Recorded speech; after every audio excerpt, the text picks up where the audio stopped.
Yeah, my name's Ernie Mee, and I'm one of the board of directors. The meeting here, we meet as often as needed, and there's about 6 or 7 of us, and we keep it going. Each one of us has an interest in old cars. We come from many different walks of life, and the more I come to this place, the more I get involved with it because it's such an interesting building. This is actually an old car dealership from 80 years ago or wherever in Oshawa, and it's been operating this way for about 50 years. This museum was started just around 50 years ago by people that were interested in here, and a lot of the cars you see through here, and there's about 65 cars right now that are on display.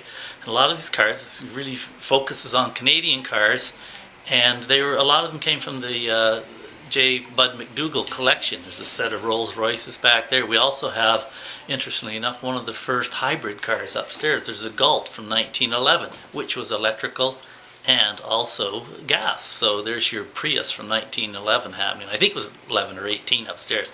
To take a look. There's also an Amphicar upstairs. All kinds of cars from different periods, but mostly the older ones, and it's pretty well run by volunteers and a board of directors, and we have one full-time. Shows you the different lights as they come through.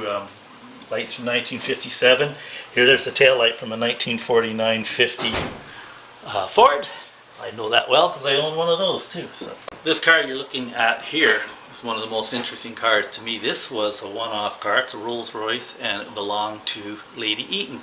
And right on the front of it there is a sign that says Lady Bird on it. It was very nice that we got to keep the car in Canada. This was her car for being driven around in, and like I said, it's a one-off car and a beautiful car in great shape. That's your Rolls Royce, and from here on all the way down, it's a collection of other Rolls Royces through the years. Yeah, so as you move down through the collection, you see different Rolls Royces from different years and different body styles.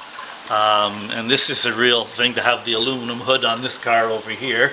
The rest of the body is painted yellow. And there's a collection of motorcycles here too, and you'll see them interspersed throughout the museum. And on the other side, this is all Rolls Royces here, and they go into the back. On the other side we have various cars. There's another Rolls Royce down there. We have a 1909 Model T for here, and there's a 1902 Brush, Orient Brush, and there's so many of them, Alfa Romeo. But many of them is the Canadian cars, and that's what we try to preserve, is the cars that were made, many of them right here in Oshawa, and the Fords and that made down near Detroit. This car right here you're looking at, I'd like to take this out for a Sunday drive. It's a Bugatti, 1926. And so yeah, sports cars or racing cars, etc. are here too. The car back here is Hispano Suiza, and the interesting thing about this car, so I'm touching it right here. This body is fabric. You can hear it. It almost sounds like a mattress cover there. And this is very and leather upholstery, etc. and everything like that. So it was a very good car for its year, etc. But people forget that sometimes they're fabric bodies. Some of the Brooks steam cars had fabric bodies as well. And now, these cars they're all Canadian made in here?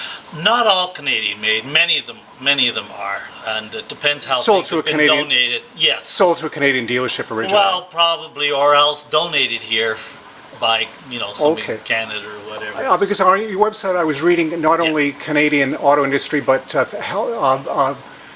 companies that help the Canadian auto industry. Exactly, yeah, and a lot of them were. I mean, there were so many different car makers around the turn of the last century through the the first 30 or 40 years until the Depression took care of some of those places, and a lot of competition back in the teens, etc. And so there are like one-off cars around that so many businesses were starting up. It was a very exciting time, and some survived and some didn't. Some evolved into others. They had to get rid of certain models, etc. But yeah, these cars, it'd be something. You could spend a day here just looking at each one of them.